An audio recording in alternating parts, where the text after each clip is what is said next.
আমাদের চ্যানেলে নতুন নতুন পর্ব গল্প পড়তে ও দেখতে চ্যানেলটি সাবস্ক্রাইব করে রাখুন। পরি খুব খুশি।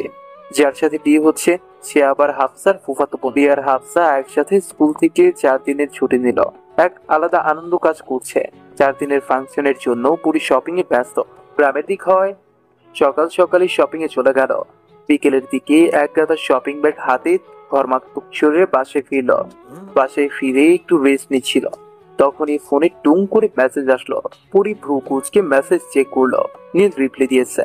পুরি মেসেজ লিখলো, তোমার পাতো বোনের বিয়ে নাকি আমাদের এলাকাতেই? ভালোই তো, এখান থেকে জিএফ খুঁজে নিও। খুঁজে দাও একটা। আজকাল জিএফ ছাড়া কি চলে? তাই তো, আর তোমার তো 4-5টা ছাড়া চলেই না। হা হা হা। 4-5টা না, 10-12টা লাগবে এখন। পুরি ভাবছে আসলে এই ছেলেটা নাম্বার 1 ছাত্রা।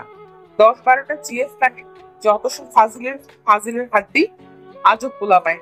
তারপর আর কিছুক্ষণ কথা বলে পুরি অফলাইন হয়ে গেল। কালকে গায়ে হলুদের অনুষ্ঠান। ভাবতেই বেশ লাগছে পুরীর। বিশাল বড় ফাংশন করা হচ্ছে। হলুদে যাওয়ার জন্য রেডি হচ্ছে পুরি, কিন্তু হলুদের শাড়ি পরাটা পুরীর কাছে খুবই বিদঘুটে ব্যাপার। ও কখনো শাড়ি পরেনি। খুবই অস্বস্তি হচ্ছে ওর। কোন রকমের শাড়ি পরে দাঁড়িয়ে আছে পুরি। মনে হচ্ছে এই বুঝি খুলে গেল। পুরি কোনো মতে শাড়ি ধরে ধীরে ধীরে বাসে উঠে বসল। মাত্র 3 কিলোমিটার দূরে মেয়ের বাড়ি। কিছুক্ষণের মাঝেই পৌঁছে গেল ওরা। পুরি শাড়ি ধরে হালকা পায়ে বাস থেকে নামলো। এমন ভাবে হাঁটছে যেন মাটিও ব্যথা না পায়। পুরীকে এইভাবে দেখে পুরীর কাজিন সীমা মুখ চেপে হাসছে। পুরীর রাগি চোখে তাকাতেই সীমা থমে গেল। একটু দূরেই বিশাল বড় গেট ধরে দাঁড়িয়ে আছে মেয়ের পক্ষের বিশাল বাহিনী। মেয়ের পক্ষের কোনো মহামান্য ব্যক্তি আসলে নাকি ঢুকতে দিবে। যত সব। পুরী বিরক্তি নিয়ে দাঁড়িয়ে রইল। কিছুক্ষণের মধ্যেই বাইক নিয়ে এন্ট্রি নিল নীল। পুরীর চোখ বেরিয়ে আসার উপক্রম। এই ব্যাটার জন্য সবাইকে এতক্ষণ কার করিয়ে রেখেছে।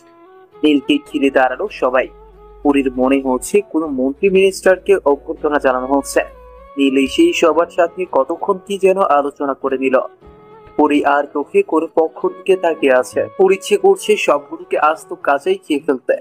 বেশ কিছুক্ষণ পর মহামান্য ব্যক্তিদের আলোচনা শেষ হলে বর পক্ষকে ঢুকতে দিল। পুরীর এই সব আহ্লাদ সহ্য হচ্ছে না, তাই ও ব্যস্ত পায়ে হাঁটা শুরু করলো।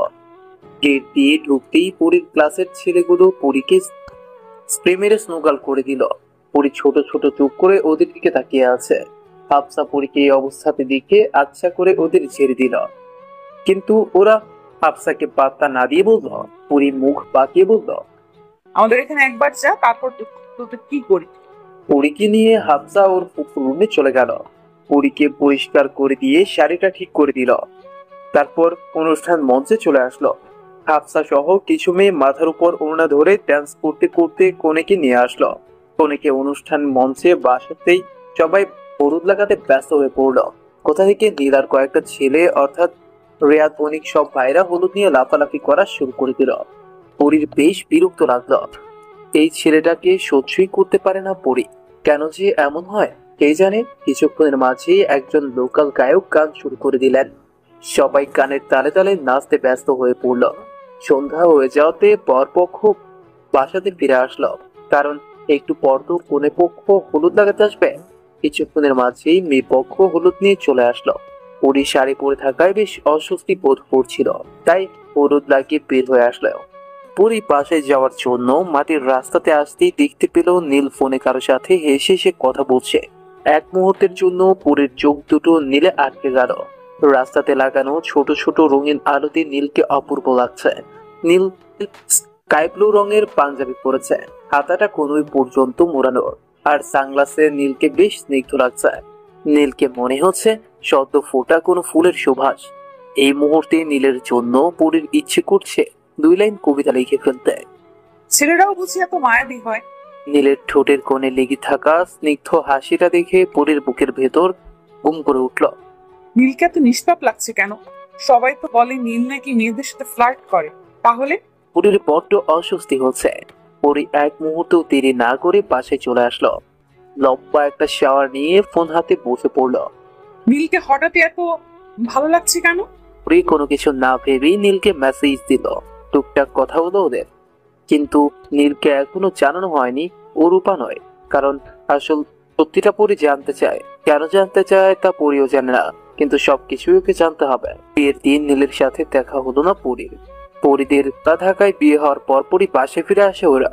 নীলকে দেখতে ইচ্ছে করছিল, কিন্তু কেন এই বাসনা পরি ভেবে পায় না। হঠাৎ করেই যেন পরি নীলের উপর দুর্বল হয়ে গেল। পরি মন খারাপ করে বাসাতে বসে রইল। মনে পড়লো মেসেজ দেওয়ার কথা, তাই পরি হন্তদন্ত হয়ে মেসেজ দিল। কিছুক্ষণের মাঝে নীল রিপ্লাই দিল। পরি বলল, কেমন গেল আজকের দিন? অনেক ভালো। জিএফ খুঁজে পেয়েছো? হ্যাঁ, পেয়েছি কয়েকজন। আরো কয়েকজন দরকার। তোমার চেনা জানা কেউ থাকলে খুঁজে দাও। পরির রাগ হলো না, কিন্তু খুব অভিমান হলো। পরি কিছু বললো না। বেশ কিছুক্ষণ পর রিপ্লাই দিল। খুঁজে দেবনি। হুম। তারপর টুকটাক কিছু কথা বলে পরি ডিনার করতে চলে গেল। একটু খাবার মুখে দিয়ে পরি আর খেলো না। ভালো লাগছে না ওর। প্লেটে পানি ঢেলে উঠে গেল। আজ বউ ভাত।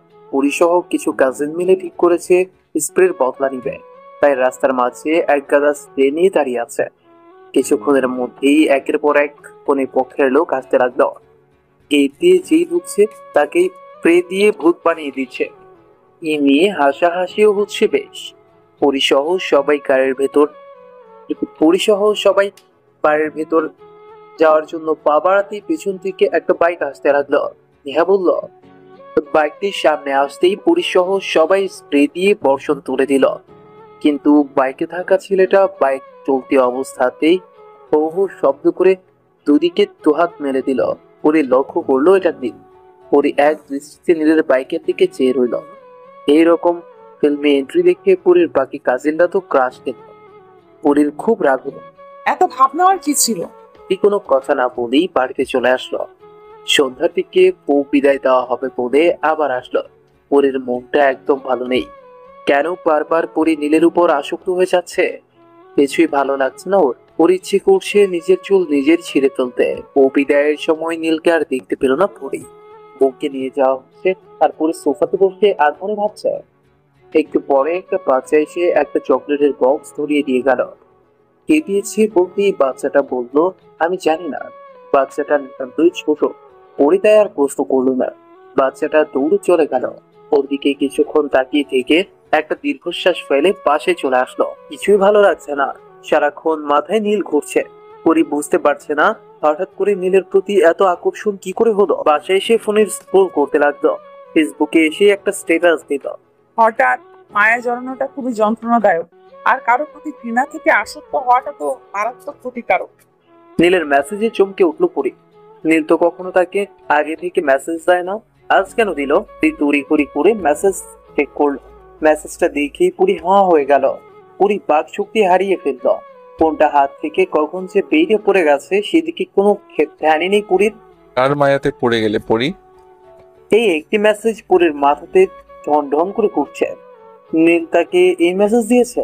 কিভাবে সম্ভব এটা? নীল তো জানেই না এটা যে পুরীর আইডি। আর তাছাড়া পুরী তো বলেছে ও রূপা। তাহলে পুরীর মাথা যেন কোনো কাজই করছে না। এই মুহূর্তে পুরীর খুব অস্বস্তি হচ্ছে। আজকাল এই অস্বস্তি নামক রোগটা যখন তখন শরীরে চেপে বসে। শরীরের নিউরন গুলো বোধহয় কাজ করছে না। পুরীর মাথাটা হচ্ছে। নীল যে জেনে গেল এটা পুরীর আইডি। নীলের মাথার মধ্যে যদি বাড়ি মেরে এই সময় এইটুকু ভুলিয়ে দেওয়া যেত, তাহলে পুরী সোজা নীলের মাথাতে বাড়ি মেরে দিত। কি অপ্রীতিকর পরিস্থিতি হলো। কিন্তু এই মুহূর্তে একটু নার্ভাস হওয়া যাবে না। যদিও নীল জেনে গেছে এটা পড়ি, তাও পড়ি বলল, মানেটা কি? পরিটা আবার কি? ও, আসলে ভুল করে তোমাকে মেসেজ দিয়ে ফেলেছি রূপা। ও হুম। আমি তো হাফসার বান্ধবী পরীকে মেসেজ দিচ্ছিলাম, কি করে যে তোমার কাছে চলে গেল। পরি বুঝে গেল নীল পুরো ঢপ দিচ্ছে। কিন্তু পরিও তো পরি কিছুতেই দোষ স্বীকার করবে না, তাই পরি বলল, হ্যাঁ হ্যাঁ, বুঝেই তো গেছেন। এত ভাব ধরে এখন আর কি হবে? তা হঠাৎ আমাকেই পেলে বোকা বানানোর জন্য? আসলে তেমন কিছুই না। রূপাবু আপনাকে নিয়ে বেশ কিছু কথা বলেছিল, তাই একটু খুঁটিয়ে দেখলাম। তা কি বুঝলে? বুঝলাম আপনি একটা বজ্জাত। 12টা নাকি জিএফ লাগে। ভয়ঙ্কর। আহ, পেলাম কোথায়? এখনো তো কয়েকজন বাকি আছে। তা তুমি কিছু মেয়ে খুঁজে দাও না। ইস রং, এত জিএফ দিয়ে কি হবে? বিয়েটা একজনকেই করবেন। তা ঠিক, কিন্তু জিএফ ছাড়া কি চলে নাকি? যদিও একজন খোঁচাচ্ছে কিন্তু পাত্তা দিচ্ছে না। পরীর চোখ কপালে উঠে গেল। কি ভয়ঙ্কর ছেলে! এই ছেলের সাথে নার্ভাস হলে চলবে না, তাই পরি বুঝল। ওই মেয়ে কি করলো যে তাকে জিএফ বানানো যাবে না? তা কিছু করেনি, কিন্তু আমার কাছে ফালতু মনে হয় হাজারো ছেলের সাথে মেলামেশা। নীলের কথাতে পুরি অবাক হলো। যার 10-12টা জিএফ আছে সে নাকি ভালো মেয়ে খোঁজে, তাও জিএফ বানানোর জন্য। ব্যাপারটা কেমন ঘোলাটে হলো। পুরি বলল। দেখি মেয়েটার ছবি। নীল আইডি সহ মেয়েটার ছবি দিল। মেয়েটার নাম তানিশা ইসলাম। পুরি পুরো আইডি ঘেটে দেখলো। মেয়েটা অনেক স্মার্ট আর সুন্দরীও বটে, কিন্তু ফেসবুকে যখন তখন লাইভে আসে আর হাজারো ছেলের সাথে যোগাযোগ। বোঝাই যায় যে মেয়েটা প্লে গার্ল, কিন্তু তবুও পুরি নীলকে বলল। মেয়েটা তো বেশ সুন্দর। বিদঘুটে। আচ্ছা, একটা হেল্প করবে পড়ি? বলুন। মেয়েটাকে আচ্ছা করে বকে দিবা প্লিজ, অনেক জ্বালাচ্ছে। আমি কি বলবো? কিছু একটা বলো, কিন্তু মেয়েটাকে সরাও। নীলের কথাতে পরি দোটানাতে পড়ে গেল। কি করবে ও? ও বেশ কিছুক্ষণ চিন্তা ভাবনা করে বলল। আচ্ছা বকা দিব অনেক, কিন্তু যদি আমায় কিছু বলে? হুম, কিছু বলবে না। কিছু বললে আমাকে বলবা, আমি গিয়ে দুটো চর বসিয়ে আসবো। নীলের কথাতে পরি হাসতে হাসতে গড়াগড়ি খাচ্ছে। যে ছেলে নিজেই মেয়েটার থেকে বাঁচতে চাচ্ছে সে নাকি চর বসাবে। ভালোই গুল মারতে পারেন উনি। পরি নীলকে বলল। আচ্ছা, চর মারতে ভুলবেন না কিন্তু। ভুলবো না, প্রমিস।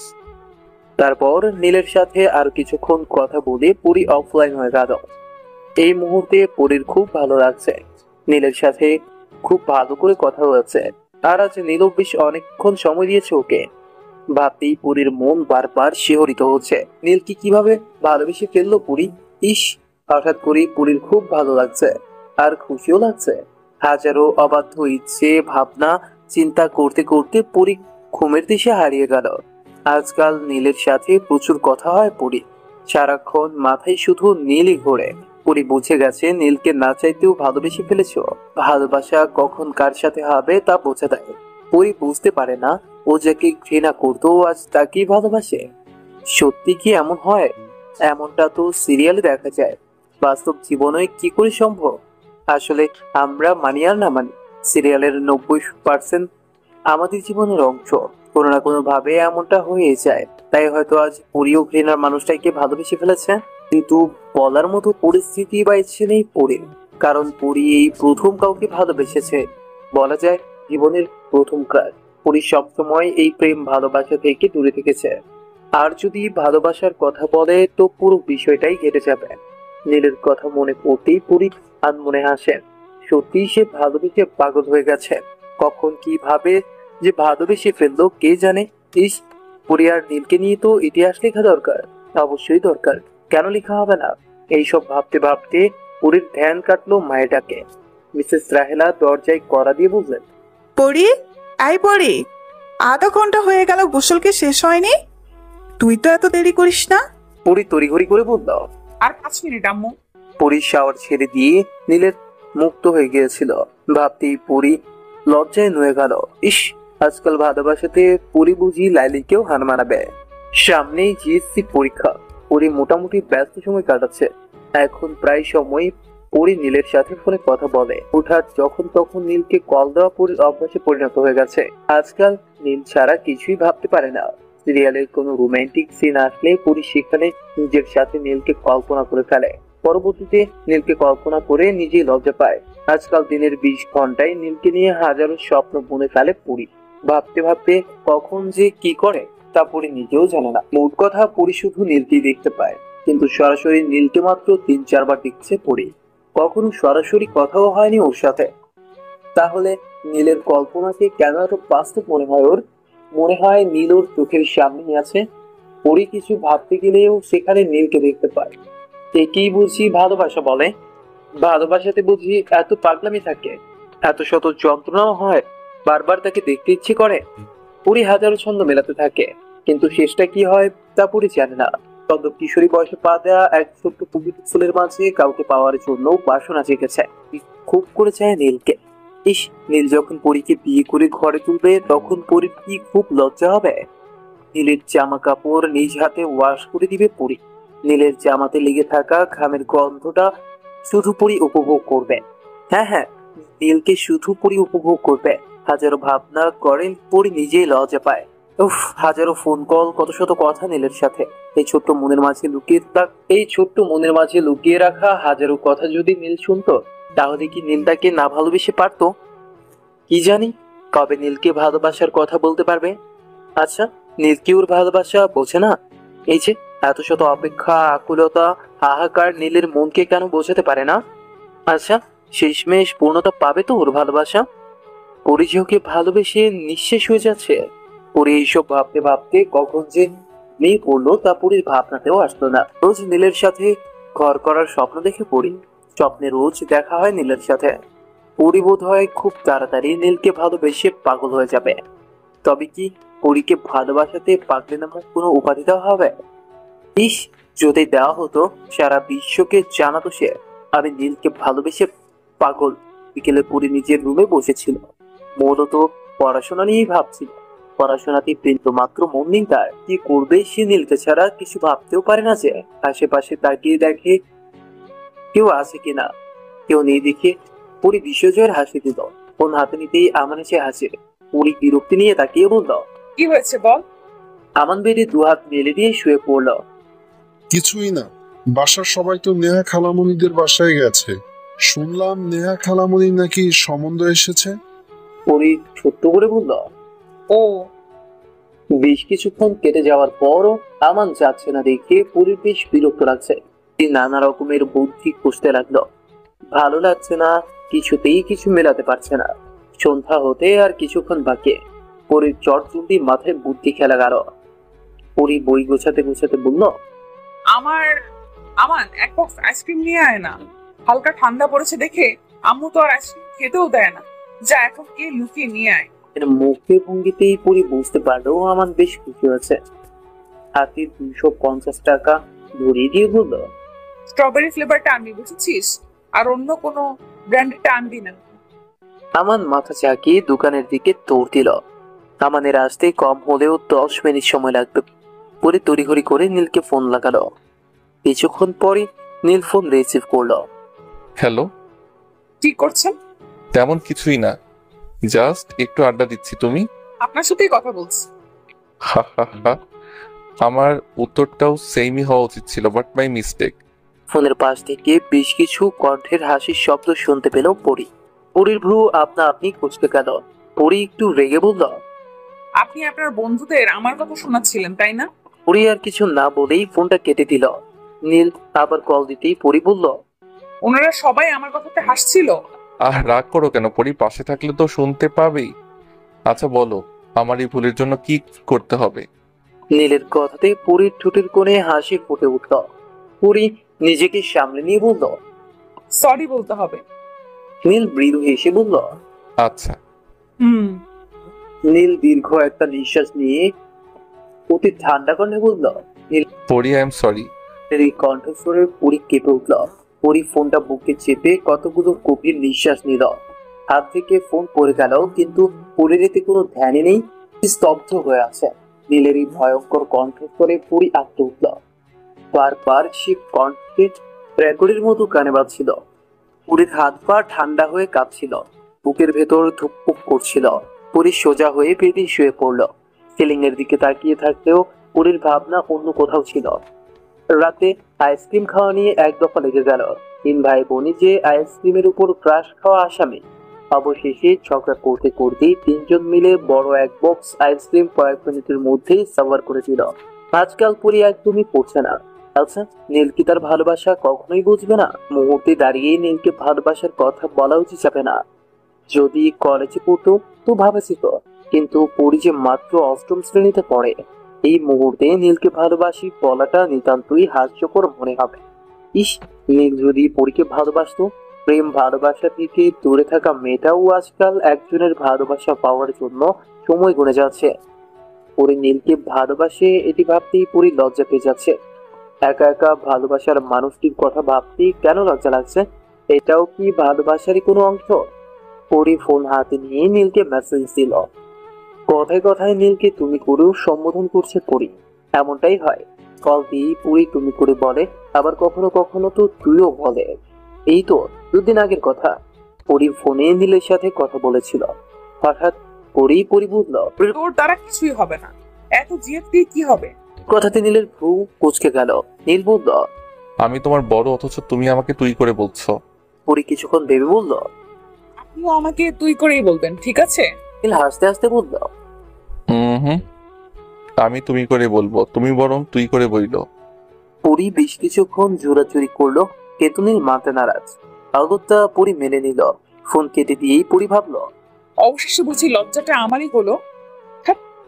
কালকে থেকে জিএসসি পরীক্ষা। পরির বেশ টেনশন হলেও পড়াতে একটু মন নেই। একটু পর পরই ফেসবুকে উকি ঝুঁকি মারছেন, নীল অনলাইনে আছে কিনা, রিপ্লাই দিল কিনা, এমন হাজারো বিষয় নীলকে ঘিরে।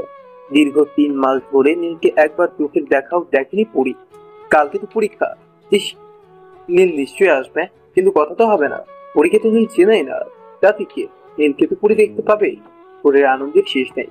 পরীক্ষা নিয়ে সবাই টেনশনে থাকে, তারপরই আনন্দে আছে। নীলের সাথে হালকা কথা বলে পরি অফলাইন হয়ে গেল।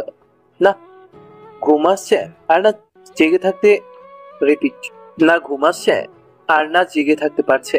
পরির অবস্থা যেন তেন নয়, একবারে ঘোড়ায় গন্ডগোল।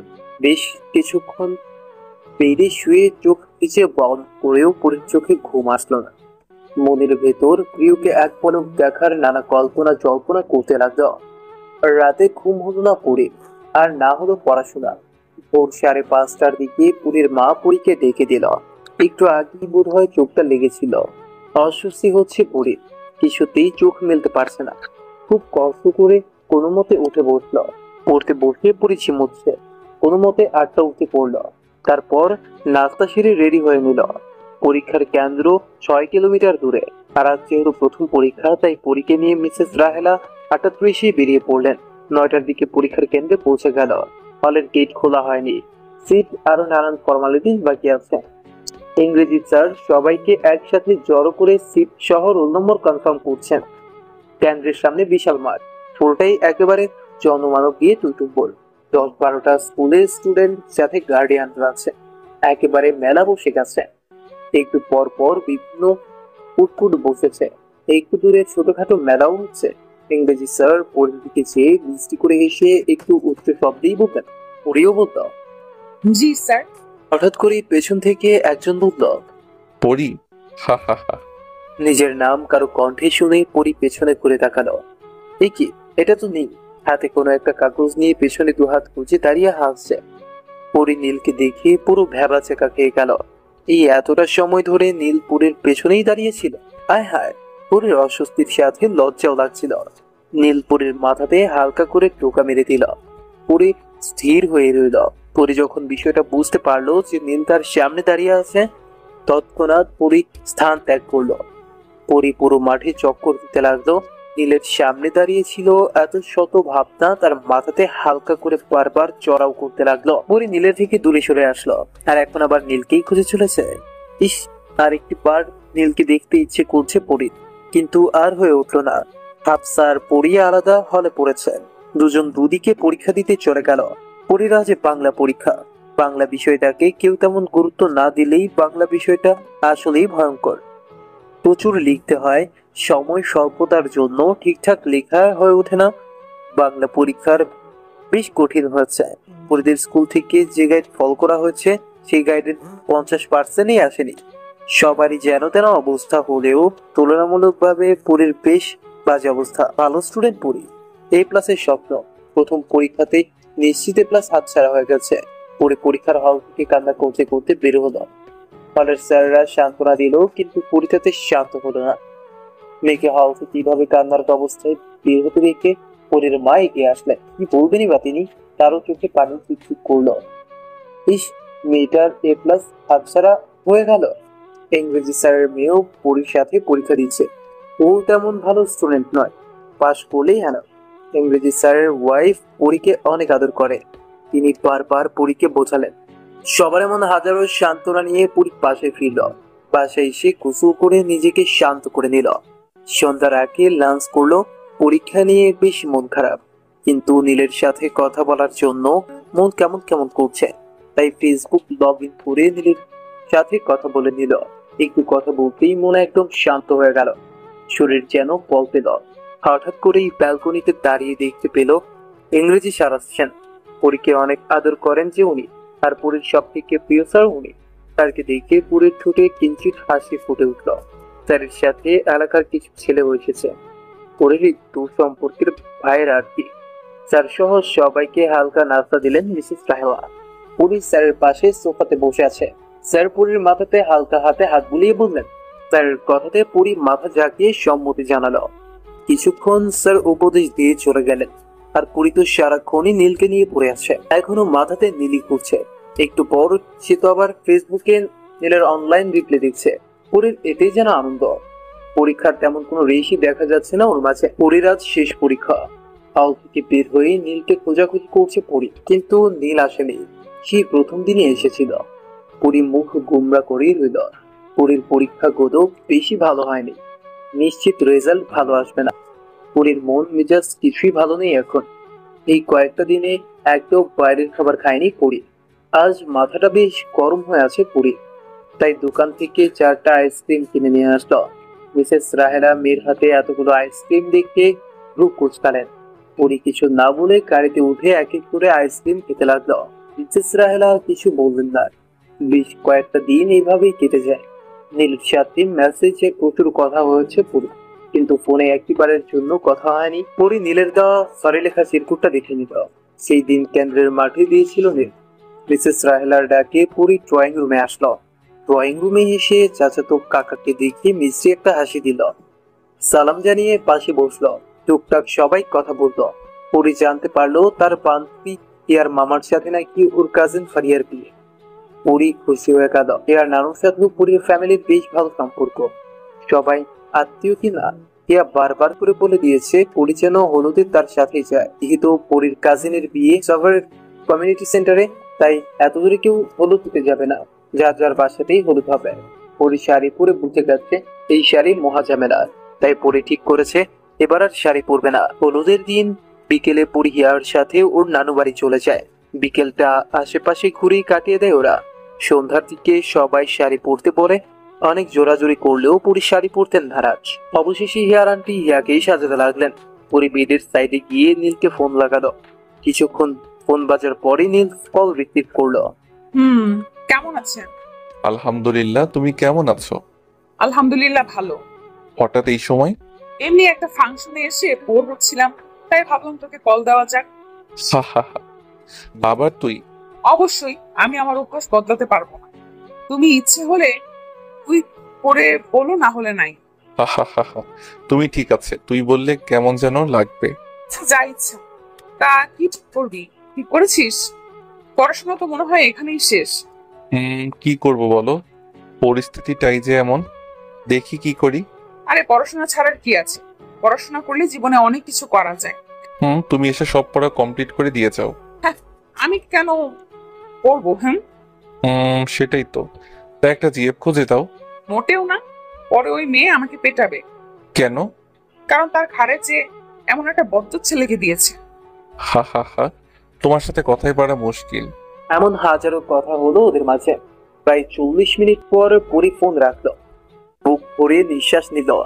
নীল তার নিঃশ্বাসে পরিণত হয়েছে। পুরীর ভাবনাতে শীত কাটলো হিয়া।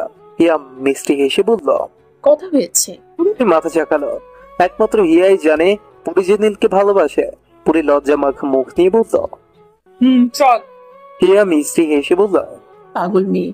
পুরী লজ্জাতে লাল হয়ে হিয়ার সাথে অনুষ্ঠান মঞ্চে চলে গেল। আজ রেজাল্ট দেওয়ার কথা। ভয়ে পুরীর হাত পা কাঁপছে। সে জানে এ প্লাস পাবে না, নিশ্চয়ই এ গ্রেড পাবে তাহলে। কিন্তু পয়েন্টটাও তো দেখতে হবে। পুরীর সকাল থেকেই সব কেমন উলট পালট লাগছে, বেশ অস্বস্তি হচ্ছে। 12টার পর যখন পুরী তার জিএসসি পরীক্ষার রেজাল্ট জানলেও তখন স্তব্ধ হয়ে রইল। এ কি শুনলো সে? পুরী যেন নিজের কানকেও বিশ্বাস করতে পারছে না। এক মুহূর্তে সবকিছু কেমন উলট পালট হয়ে গেল। পুরীর রেজাল্ট A- এসেছে। পুরী কাঁদতে লাগলো। যে মেয়ের A+ নিয়ে আসা, সে A+ তো দূরে থাক, এই গ্রেডও পায়নি। পরীর কাঁদতে কাঁদতেই খারাপ অবস্থা, বাসার কারোই মন ভালো নেই। আশেপাশে সবাই পরীকে হালকা সান্ত্বনা দিলেও সবাই পরীর প্রতি হতাশ। পরীকে দিয়ে এমন রেজাল্ট কেউই আশা করেনি বোধহয়। পরী বেশ কয়েকদিন ঠিকঠাক খেলো না, কথাও বললো না। এমন রেজাল্টেই কেউ কি ঠিক থাকতে পারে? আজ বহুদিন পর নীলের সাথে কথা হলো পরীর। বেশ অনেকদিন পর পরী অনলাইনে আসলো। নীলের সাথে কথা বলে হালকা লাগছে খুব। পরী নবম শ্রেণীতে ভর্তি হলো। খুব হিসেবে ছোট থেকেই ইচ্ছে সায়েন্স নিয়ে পড়ার, তাই একটা রেজাল্টে তো সায়েন্স নিয়ে পড়তে পারবে না এমন নয়, তাই সায়েন্সই বেছে নিল। গ্রামের দিক হওয়াতে সায়েন্সে মাত্র 20 জন স্টুডেন্ট। হাফসা কমার্স নিল, তাই পরীর সাথে হাফসার সম্পর্কটা আলগা হয়ে গেল। হিয়া সায়েন্স নেওয়াতে হিয়ার সাথে সম্পর্ক আরো জোরালো হলো। হিয়াকে সবকিছুই বলেছে পরী। হিয়া পরীকে সমর্থনও করলো, কারণ হিয়া নিজেও কারো ভালোবাসাতে ভর্তি, তাই অন্যের ভালোবাসাটা হিয়া বুঝতে পারে। এইভাবেই কেটে যেতে লাগলো দিন। খারাপ সময় আসবেই, তাই বলে সেটা নিয়ে শুধু আফসোস করলে চলবে না, নিজেকে ঘুরে দাঁড়াতেও হবে। সায়েন্সের ক্লাসগুলো পরীর বেশ ভালোই কাটে। একটা ক্লাস পরপরই বাইরে বের হওয়ার সুযোগ পায়, সেই সুযোগে আশেপাশটাও ঘুরে আসে ওরা। অথচ অন্য গ্রুপের স্টুডেন্টরা ক্লাস করতে করতে একঘেয়েমিতে বসে থাকে। পরী মনে মনে ভাবে, ভাগ্যিস সায়েন্সটা নিয়েছিলাম। সায়েন্স নেওয়াতে পরীর 3টে প্রাইভেট পড়তে হয়। অন্য বিষয়গুলো সময় স্বল্পতার জন্য পড়া হয়ে ওঠে না। ঠিক কাক ভরে উঠে স্কুলে যায়, আর আস্তে আস্তে সন্ধ্যা হয়ে যায়। শরীরটা আর সয় না পরীর। টিফিন মাঝে মাঝে নিয়ে যায়, আর না হলে বাইরে ফাস্টফুড খায়। সকালবেলা ভাত খাওয়া সম্ভব নয়। সকাল 6টা বাজে ঘুম থেকে উঠে ভাত খাওয়াটাও অসম্ভব বিষয়, তাই হালকা নাস্তা করেই পরী প্রাইভেটের উদ্দেশ্যে বের হয়ে যায়। মাঝে মাঝে না খেয়ে চলে যায়। মিসেস রাহেলা মেয়েকে তেমন কিছু বলেন না, কারণ সকালবেলা খাওয়াটা কতটা অস্বস্তিকর তা উনিও জানেন। কিন্তু এইভাবে থাকলে পরী অসুস্থ হয়ে যাবে, তাই মাঝে মাঝে তো জোর করে খাবার ব্যাগে দিয়ে দেন, যাতে ক্লাস শুরু হওয়ার আগে খেয়ে নেয়। এত সকালবেলা টিফিনে ভাত নেওয়াও সম্ভব না, তাই শুকনো খাবার যেমন রুটি, নুডলস কিংবা আলু পরোটা নিয়ে যাই পড়ি, সেটাও মাসে 2-3 দিন। বাইরের খাবার খেতে খেতেই শরীরটা যেন কেমন হয়ে যাচ্ছে। তারপর উচ্চতর গণিত আর পদার্থ বিজ্ঞানের অপদার্থর মতো আচরণ। উফ, পড়ি আর নিতে পারে না। আজ বেশ অনেকদিন হয়ে গেল নীলের সাথে কথা হয় না পড়ি। ফোন দেওয়ার তেমন কোনো সুযোগ পাচ্ছে না পড়ি, আর মেসেজ দিলে নীল কোনো রিপ্লাইও দিচ্ছে না। বড্ড কষ্ট হচ্ছে ওর।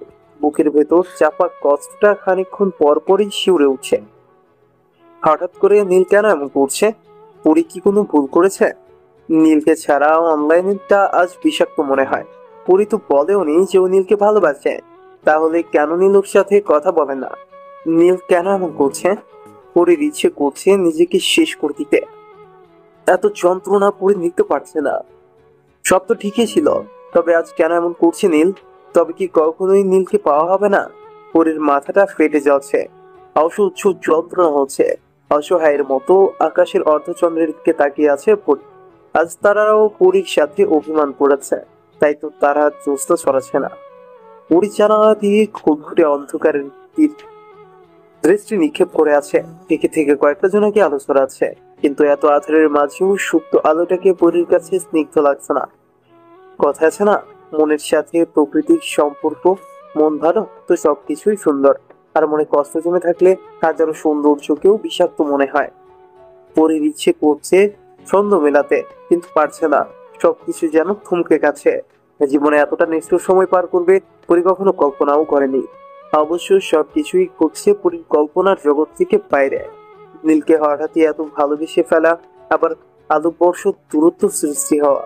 জানালার গ্রিল শক্ত করে ধরে কপাল থেকে দাঁড়িয়ে আছে পরী। অনর্গল চোখ থেকে অশ্রু বর্ষণ হচ্ছে। পরী সিরিয়ালে দেখেছে, অনেক গল্পতেও পড়েছে মনের ভেতর নাকি ঝড় হয়, কিন্তু এই সব কিছু পরীর কাছে নিতান্তই হাস্যরসিকতা মনে হতো। কিন্তু আজ সে সবকিছু নিজের জীবনের উপলব্ধি করছে। সে জীবনটা বোধহয় সিনেমা হয়ে গেছে, আর না হলে গোটা কয়েকশো পাতা বইয়ের মাঝে আটকে আছে। চিৎকার করে কাঁদতে ইচ্ছে করছে ওর, কিন্তু গলা দিয়ে একটি শব্দও আসছে না। বোধহয় বাকযন্ত্রটা আজ পরীর বিপক্ষে। এই পৃথিবীতে তবে কি একা হয়ে গেল সে? না না, একা কেন হবে? চোখের বিরতিহীন অশ্রুকণা তো তার সাথে আছে। কিন্তু এই অশ্রু কারণ যে বড্ড যন্ত্রণাদায়ক। পরি বাথরুমে চলে গেল। শাওয়ার ছেড়ে দিয়ে হাঁটুতে মুখ গুজে বসে রইল। শরীরের প্রতিটা নিউরন যেন কষ্ট দেওয়ার জন্য জেগে বসেছে। পরের জীবন স্থির হয়ে গেছে। ভালোবাসার একটি নিদারুণ যন্ত্রণা। হাজারো যন্ত্রণার মাঝেও যদি নীলকে পেত সে, ইস, আক্ষেপটা কি তবে রয়ে যাবে? খাপ ছাড়া হয়ে কি জীবন তার নিজের গতিতে পদার্পণ করবে? আজ প্রায় 3 মাস হয়ে গেল নীলের সাথে একটিবারও কথা হয়নি পরির। এতবার মেসেজ দেওয়ার পরেও নীল কোনো রিপ্লাই দেয়নি। প্রতিবারই সিন করে রেখে দিয়েছে। পরির খুব কষ্ট হয়। কেন নীল এমন করে? একটু কথা বললে কি হয়? সে যদি জানতো তার সাথে কথা বলার জন্য পরির মন আনচান করছে, প্রতিটা মুহূর্ত গুমড়ে মুছড়ে শেষ হয়ে যাচ্ছে, তাহলেও কি নীল কথা বলতো না? নাকি নীল তাকে সোজা সাপটা বলে দিত, পরি আমাকে আর মেসেজ দিবে না? একটু কথা বললে কি হয়? সে যদি জানতো তার সাথে কথা বলার জন্য পরির মন আনচান করছে, প্রতিটা মুহূর্ত গুমড়ে মুছড়ে শেষ হয়ে যাচ্ছে, তাহলেও কি নীল কথা বলতো না? নাকি নীল তাকে সোজা সাপটা বলে দিত? পরির চোখ দিয়ে অনর্গল পানি ঝরছে। বারান্দায় দাঁড়িয়ে জ্যোৎস্না ম্লান করছে। আসলে প্রকৃতির কাছে নিজের দুঃখগুলো ছড়িয়ে দিচ্ছে। মানুষ বলে কারো কাছে নাকি দুঃখ প্রকাশ করলে হালকা হওয়া যায়, কিন্তু পরি তো রোজ প্রকৃতির কাছে নিজের দুঃখের কাহিনী বলে বেড়ায়। তাহলে কেন ওর দুঃখ হচ্ছে না? মন তো ভারী রয়েছে। পরি চোখের পানিটুকু আড়াল করে হাসার চেষ্টা করলো, কিন্তু হাসিটা বেশিক্ষণ স্থায়ী হলো না। তার আগেই পরির চোখ দিয়ে অশ্রু বর্ষণ নেমে গেল। পরি কিছুক্ষণ ফুপিয়ে ফুপিয়ে কেঁদে রুমে চলে আসলো। এই গরমের মধ্যেও পরি গায়ে চাদর জড়িয়ে নিল। রাতটা পরি প্রায় নির্ঘুম কেটে যায়। অনুভূতিগুলো হয়তো মরেই যাচ্ছে। পরি আবার উঠে দাঁড়ালো। ওয়াশরুম থেকে মুখে পানির ঝাপটা দিয়ে ফিরে আসলো। আয়নাতে নিজেকে এক পলক দেখে নিল। চোখের নিচটা বেশ ভালোই কালো বর্ণ ধারণ করেছে। পরি মলিন হেসে ফোন নিয়ে বসলো। রাত প্রায় 2টা। এত রাতেও কয়েকজন নিশাচরকে অনলাইনে দেখা যাচ্ছে। কেউ হয়তো প্রেমিকের সাথে কথা বলছে, আর কেউ হয়তো প্রেমিকের ছবি জড়িয়ে অস্ত্র বিসর্জন দিচ্ছে। কিন্তু দুজনের মাঝে একটা জিনিসের মিল আছে। দুজনই নিশাচর, কেউ সুখে তো কেউ দুঃখে। পরে নীলের প্রোফাইল ঘাটতে লাগলো। কখনো নীলের প্রোফাইলের সেই প্রথম দিন থেকে ঘুরে আসা হয়নি। পরি একের পর এক পোস্ট ছাড়িয়ে নিচে নামতে লাগলো। হাজারো পোস্ট, হাজারো শেয়ার, সবকিছু পরে দেখতে লাগলো। একটা লাইভ হচ্ছিল, পাখি শুট করার লাইভ। নীলের কণ্ঠস্বর শুনতে পেয়ে পরি আবার কন্ট্রোল হারালো। কাঁদতে কাঁদতে নীলের ছবিটা বুকের সাথে মিশিয়ে নিল। মুখ দিয়ে একই বলি উচ্চারণ করতে লাগলো। কেন নীল, কেন এমন করছেন? আমি কিছু দোষ করেছি? প্লিজ নীল, একটু আপনার কণ্ঠ শুনতে চাই। পরির কান্নাকে কেউ সাড়া দিল না। পরি নিশিরাতে 4 দেয়ালের মাঝে অশরীরের মতো আর্তনাদ করতে লাগলো। কান্নার বেগ বাড়ার বদলে কমলো না। ভোরের আজান কানে আসতেই পরি উঠে বসলো।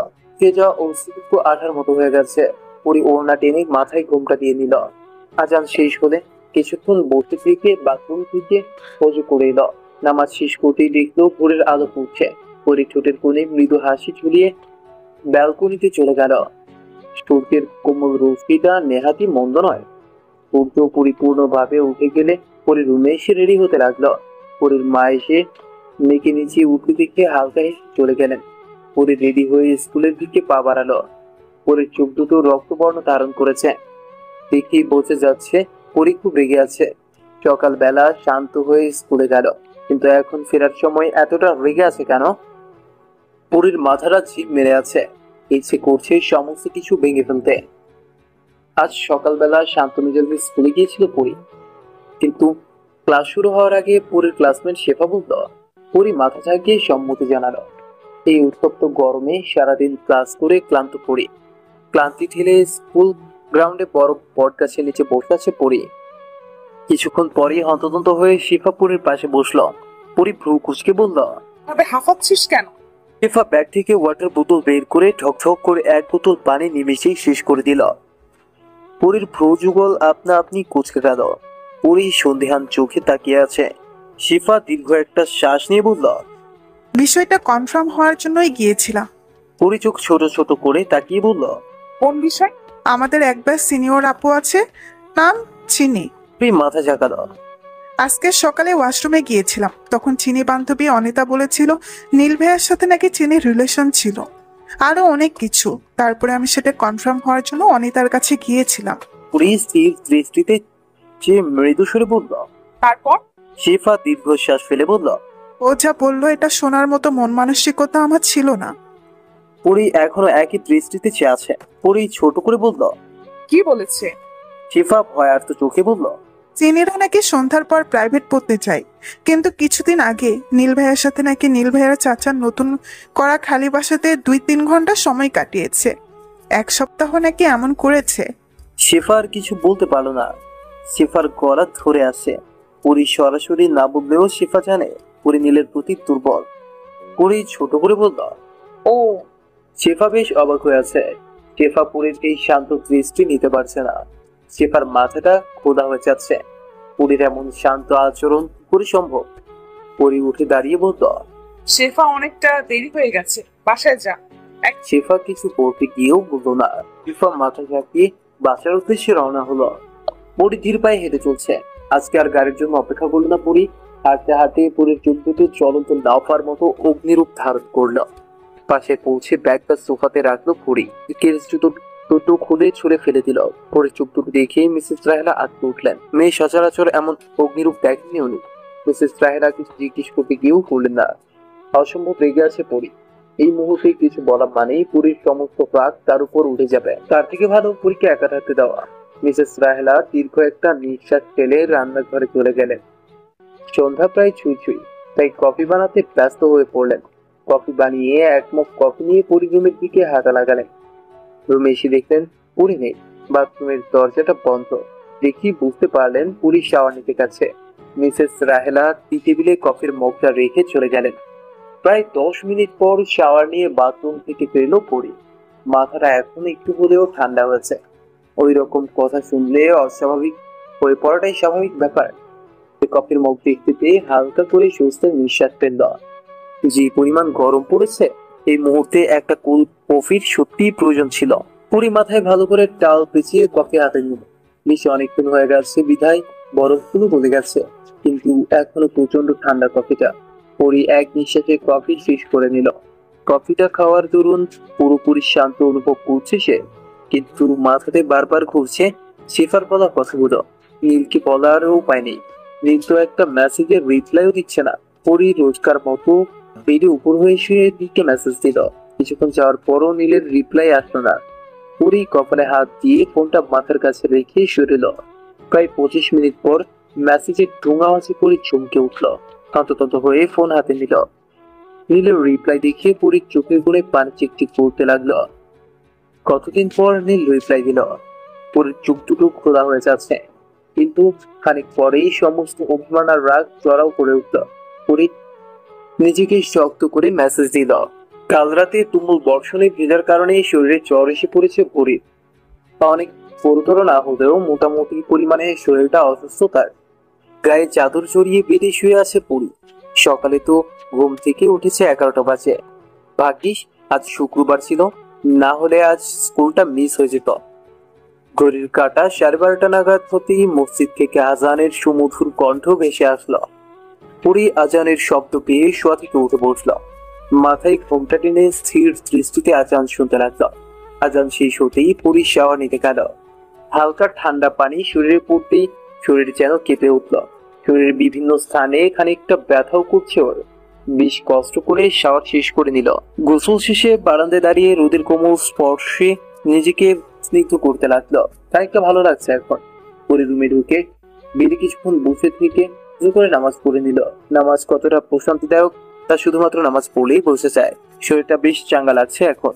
সকালের সেই ক্লান্তি আর গা ছেড়ে দেওয়া ভাবটা এখন আর নেই। পুরীর মায়ের ডাকে পুরীর রেশ কাটলো। পুরী আসছি বলেই রুম থেকে ডাইনিং এ পদার্পণ করলো। ডাইনিং এর চেয়ার ঠেলে বসতেই আফজাল হোসেন বললেন, মামনি, শুনলাম তুমি নাকি অসুস্থ, এখন ঠিক আছো? পুরী মাথা ঝাঁকিয়ে বলল, একদম ঠিক আছে আপু। মেয়ের কথাতে আফজাল হোসেন স্বস্তির নিঃশ্বাস ফেললেন। তারপর মিসেস রাহেলাকে বললেন, আমান আর নিশা কোথায়? মিসেস রাহেলা ভাত বাড়তে বাড়তে বললেন, ওরা তো আব্বার মায়ের সাথে ছোট মামার বাড়িতে গেছে। আফজাল হোসেন ছোট্ট করে বললেন। ও। মিসেস রাহেলা পুরীর মাথাতে হাত রেখে তাপমাত্রা মেপে নিলেন। পরীর শরীরটা এখনো গরম। মিসেস রাহেলা ভ্রু কুচকে বললেন, একটা ওষুধ দিব, খেয়ে নিবি, এখনো শরীরটা গরম। ঔষধের কথা শুনতেই পরি নাক কুচকালো। বাবার দিকে অসহায় দৃষ্টিতে চেয়ে আছে। আফজাল হোসেন মুখ চেপে হাসছেন। মামের কথাতেও উনি ঢুকবেন না বলেই স্থির করলেন। তার উপর এটা পরীর অসুস্থতার বিষয়, কোনো মতেই স্যাক্রিফাইস করা যাবে না। কারো দিকে তাকিয়ে লাভ নেই, তা পরি বুঝে গেল। কিছুটা খাবার খেয়ে মায়ের দেওয়া ঔষধটা নাক চেপে গেলে নিল। মিসেস রাহেলা মুচকে এসে বললেন, এখন যা, রেস্ট নে। পরি সম্মতি জানিয়ে নিজের রুমে চলে আসলো। সকাল থেকে শরীরটা অসুস্থ হওয়াতে পরি ফেসবুকে অ্যাক্টিভ হতে পারেনি। ইস, কাল যে নীলকে মেসেজ দিল সেটাই তো আর দেখা হলো না। প্লিজ সাইড টেবিল থেকে ফোনটা নিয়ে ফেসবুক লগ ইন করে নিল। বেশ কিছু মেসেজের শব্দে পরির চোখ মুখ কুঁচকে উঠল। পরি শুধু নীলের সাথে কথা বলতে স্বাচ্ছন্দ্য বোধ করে। পরি অন্য মেসেজগুলো ঠেলে নীলের মেসেজটা বের করলো। গোটা গোটা অক্ষরে লেখা। পরি দেখতেই একটু গুলুমুলুই বটে, তবে অন্য কেউ মোটি বললে পরি তেলে বেগুনে জ্বলে ওঠে। কিন্তু এই মুহূর্তে নীলের বলা এই উক্তিটাকে পৃথিবীর সুমধুর বাক্য বলে মনে হচ্ছে। পরি আনমনে হাসতে লাগলো। দিন চলতে লাগলো তার নিজস্ব গতিতে। পরি বোধহয় জীবনের এক অদ্ভুত কল্পনেই জন্মেছিল, না হলে নীল কথা বলা বন্ধ করে দিত না। সেই দিনের মিস করার কথাটা বলার পর নীল পরীকে আর কোনো রিপ্লাই দেয়নি। আজ প্রায় 7 মাস হয়ে গেল। হাজারো মেসেজেরও দিলে নীলের কোনো রিপ্লাই নেই। পরি এখন আর আগের মতো কাঁদে না, যতটা সম্ভব নিজেকে সামলে নিয়েছে। কিন্তু বেহায়া মন প্রায়ই অশান্ত হয়ে যায় আর শুরু হয় অশ্রু বর্ষণ। এভাবেই দিন কাটতে লাগলো। সকল পাওয়া না পাওয়ার মাঝে নবম শ্রেণী থেকে 10ম শ্রেণীতে অ্যানুয়াল পরীক্ষাও হয়ে গেল। রেজাল্ট দেওয়ার পরপরই মন কিছুটা শান্ত হয়েছে। রেজাল্ট মোটামুটি ভালোই হয়েছে। সামনে একটাই লক্ষ্য, এসএসসি পরীক্ষায় ভালো করতে হবে। আদা জল খেয়ে নেমেছে পড়ি, চেষ্টা করছে ভালো মতো পড়াশোনা করতে। এর পাতা খুলেও মাঝে মাঝে নীলের নাম পাওয়া যায়। পরীর নামটা ঠোঁট ছড়ানোর জন্য আগাতেই এক অদ্ভুত দেয়াল বাধা দেয়। পরি মলিন হেসে পাতা উল্টে নেয়। ভাগ্য তাকে কোন দিকে নিয়ে যাচ্ছে তার সত্যি দুর্বিষহ। মাথায় বিনুনি বেঁধে, কাঁধে স্পোর্টস ব্যাগ ঝুলিয়ে সাদা কেস মাটি দৌড়াচ্ছে। মাথায় 2 বেলুনি বেঁধে, কাঁধে স্পোর্টস ব্যাগ ঝুলিয়ে সাদা কেস পায়ে মাটি দৌড়াচ্ছে পরি। আজকে যে স্কুলের ফাইনাল স্পোর্টস, একটি বছর পর কাঙ্ক্ষিত দিন, যার জন্য অধীর আগ্রহে সবাই অপেক্ষা করে। স্টেজের কাছে এসে চোখ মুখ কুচকে কানে হাত দিয়ে একে সরি দেখাচ্ছে। কোমরে 2 হাত কুচে দাঁড়িয়ে আছে। পরি কাঁধে ব্যাগটা টেবিলে রেখে বলল, হঠাৎ করে লেট হয়ে গেল রে। রাগ করিস না, মাত্র 23 মিনিটই তো দেরি হয়েছে। ভ্রু কুচকে বলল, এটা কি মাত্র বলছিস তুই? হিয়ার হাত ধরে টেনে নিয়ে বলল, এখন যা, না হলে আমাদের কাজগুলো করতে লেট হবে। হিয়াও আর কথা বাড়ালো না, পরির সাথে কাজে ব্যস্ত হয়ে পড়ল। পরির টিমকে এই অনুষ্ঠানের অতিথিদের অভ্যর্থনা জানানোর জন্য দেওয়া হয়েছে এক এক টিমে 5 জন করে। পরের টিম সাধ্যমতো অতিথিকে অভ্যর্থনা জানালো। ফর্মালিটি শেষ হতেই পরি সহ সবাই স্বস্তির নিঃশ্বাস ফেলল। কিছুক্ষণের মাঝেই খেলা শুরু হবে। সবার মাঝেই উত্তেজনা কাজ করছে। বিশাল মাঠের চারিদিকে হাজারো মানুষ দাঁড়িয়ে আছে। সবার এক উদ্দেশ্য, খেলা দেখা। পরের 2 নয়ন দিয়ে পুরো মাঠ কয়েকশোবার দেখে নিল। পরের চোখ চোরা পাগলের মতো কাউকে খুঁজে চলছে। হিয়া পরের কাঁধে হাত রেখে বলল, এলি? ছলো ছলো নয়নে মাথা ঝাঁকিয়ে বলল। দীর্ঘশ্বাস টেনে পরীকে 2 হাতে জড়িয়ে মাথায় হাত বুলিয়ে দিতে লাগলো। স্কুল ব্যাগ কাঁধে পরি ছুটছে। একবার ঘড়ির দিকে তাকাচ্ছে, তো আবার রাস্তার দিকে। কাল রাতে যে কোন গবেটের মুখ দেখে ঘুমিয়েছিল কে জানে। আজ স্কুলে বিশেষ কনফারেন্স মিটিং আছে। যেহেতু পরি 10ম শ্রেণীর ক্লাস কেবিনেট, সেহেতু এই মিটিং এ পরি থাকাটা বিশেষ জরুরি। দীর্ঘ 15 মিনিট দৌড়ের গতিতে ছুটে পরি স্কুল গ্রাউন্ডে পৌঁছল। কোমরে হাত গুজে হাঁপাতে লাগলো। স্কুলের টিউবওয়েল থেকে 1 বোতল পানি ভরে আবার ছুটতে লাগলো। তোলা পেরিয়ে 3 তলায় মিটিং রুমে পৌঁছতেই পরি স্তব্ধ হয়ে রইল। একজন স্যার নেই। স্টুডেন্টরা গালে হাত দিয়ে দাঁড়িয়ে আছে। কি আজব, স্যাররা এই টাইমে আসে না। পরি শুধুই ছুটে এলো। নিজের প্রতি রাগ হচ্ছিল। এই মিটিং এর জন্য শুধু এনার্জি লস করলাম। পরি বিরক্তি নিয়ে কনফারেন্স রুম থেকে বেরিয়ে আসলো। তার পাশে রাখা চেয়ারটা টেনে বসে কয়েক শ্বাস নিল। ব্যাগ থেকে ওয়াটার বোতল বের করে ঠক ঠক করে পানি খেয়ে নিল। দেখেই তো ঘুম থেকে উঠে দৌড়ে এসেছে।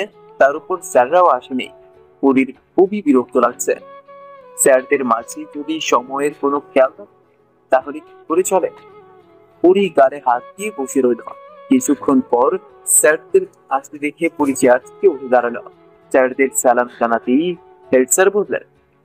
পরী মাথা ঝাঁকিয়ে সম্মতি জানালো। ক্লান্তি নিয়ে স্যারের পিছু পিছু গেল। কনফারেন্স নিয়ে প্রায় 25 মিনিট ধরে বসে আছে সবাই, কিন্তু স্যাররা নিজেদের মতো আলোচনাতে ব্যস্ত।